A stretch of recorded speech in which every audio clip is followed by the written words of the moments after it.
Hi, Monica. I figured instead of looking for video online, I don't even think I've made one before, I would just show you how I do my sourdough starter. So I have a lot in here, but you probably have on the top of yours this like liquid. Can you see it? Hopefully you can see it. It's a funny word, but that's called the hooch, H-O-O-C-H. I don't know why they call it that, but they do. So you can, it's basically like a byproduct of the yeast in the starter not having anything else to, like anything fresh to feed on while it's in the fridge. So it's totally okay that it's on there. You can dump it off, or some people just mix it in, but I'm gonna dump it off just because I have a lot of starter. So, you know, you just want to dump it out to the point where like most of the liquid comes off, but you don't start losing your starter down the sink. So there's still a little bit left, but here's what I do. This is a ton of starter, so it's going to make a lot, but I figure I'll just feed it all. So you're going to just grab a bowl. Glass is probably best, just so I would never use plastic. Stainless steel is okay, but sometimes I don't like, the idea of like the stainless steel reacting, you know, with like the fermenting process. So I'm just gonna get all of this out of here.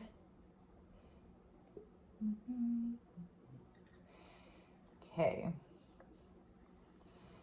Now the good news is you don't always have to save that much starter. I just did so that if I wanted to pull out some starter and bake something, I would have a lot of starter I would just have a lot to begin with.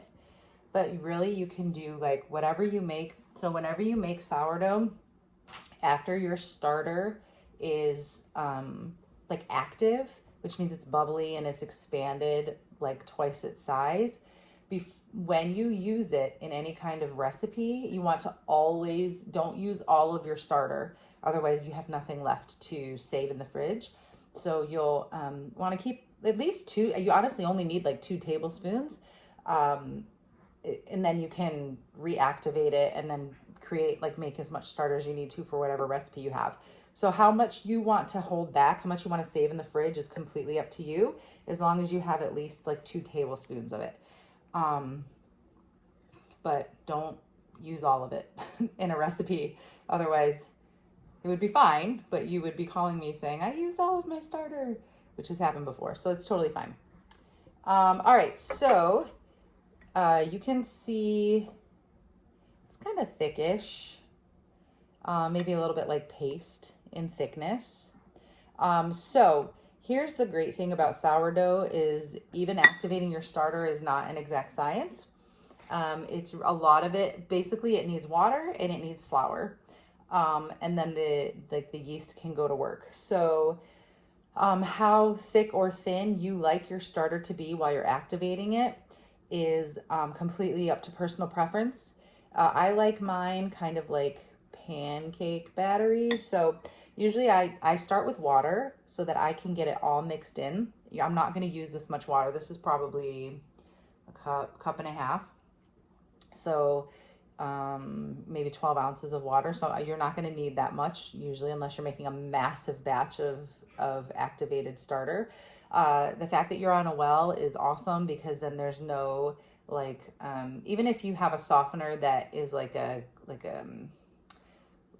my parents used to have a Super S, which is like a chlorinated softener, it's still not going to have like the chlorine and the fluoride and all that kind of stuff that like city water will have. So this is great for your starter. So I'm just going to add a little bit. Room temperature is fine. Warm is fine, but you don't want it hot because you don't want the temperature to start messing with, you know, like damaging or harming the yeast in there. So I always just use a fork just so it gets mixed in really well.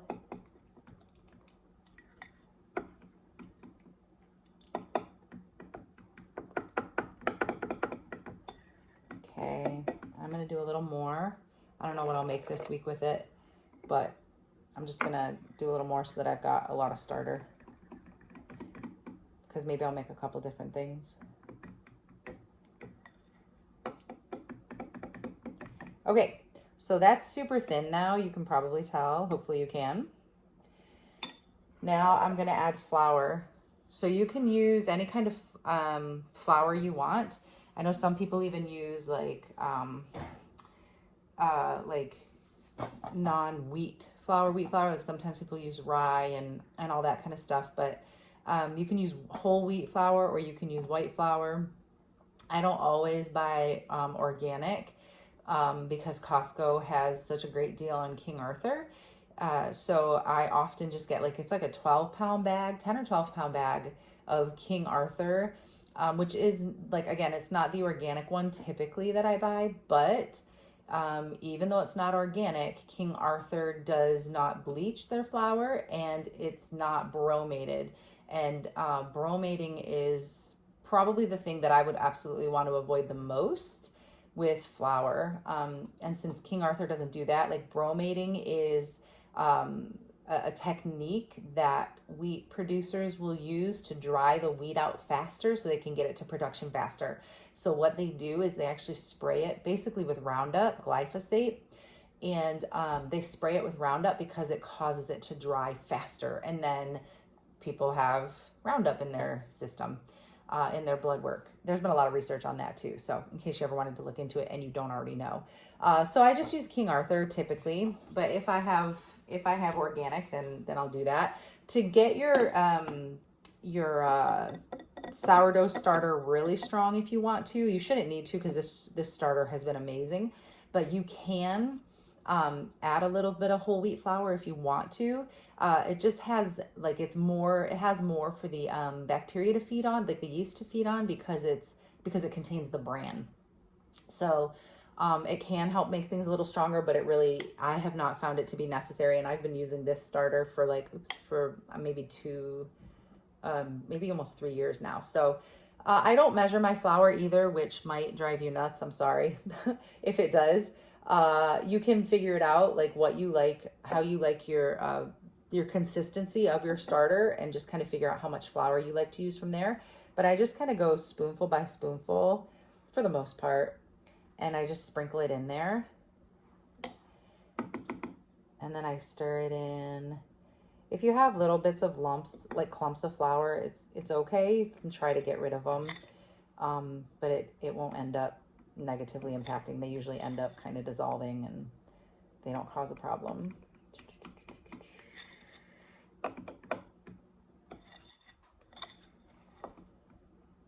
Okay, I know this is, oh, my dog's gonna bark.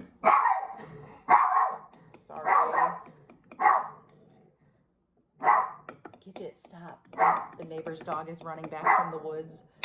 All right, so I still like mine a little bit thicker.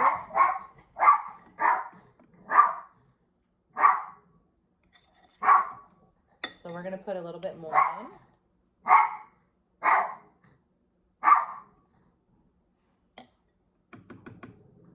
Okay.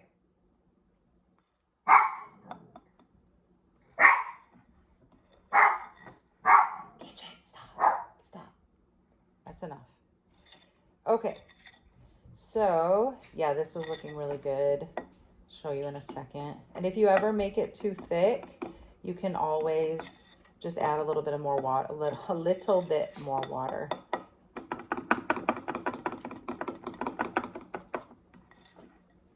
Yeah, this is pretty good. It's like pancake batter consistency. You can see.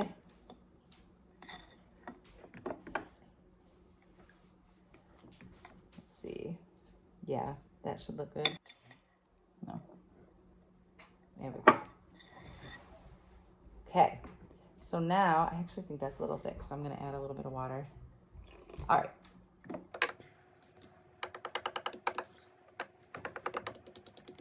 Okay, yeah, there we go. All right, so now that that is done, it's very easy. You're just gonna take plastic wrap. You can use like a tea towel so that like there's airflow and stuff if you want to. And I've done that before, but I find that it actually dries out my starter and like causes like a skin, you know, kind of like, because it's drying out, so it's like a skin over it, and I don't like that. So I just use plastic wrap to cover it up, and you're gonna just set it on your counter. Make sure it's nice and tight.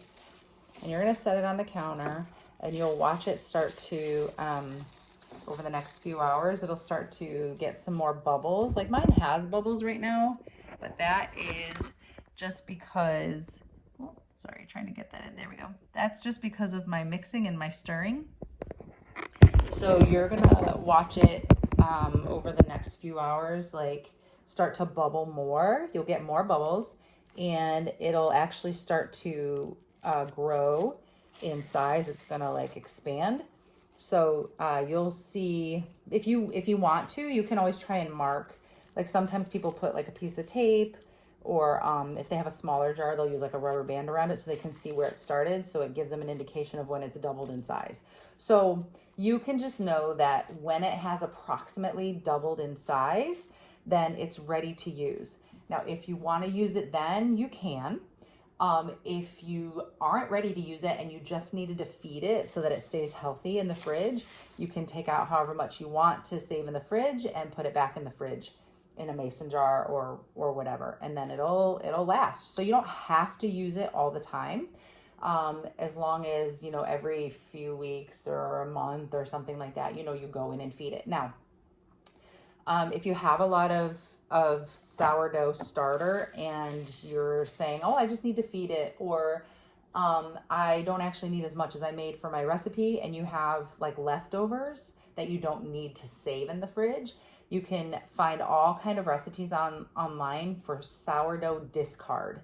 Discard is what you're not saving in the fridge and what you're not using in a recipe. So there's some great recipes out there, like even the cookies that Frank and Brie brought to small group, those sourdough chocolate chip cookies, Brie made with sourdough discard.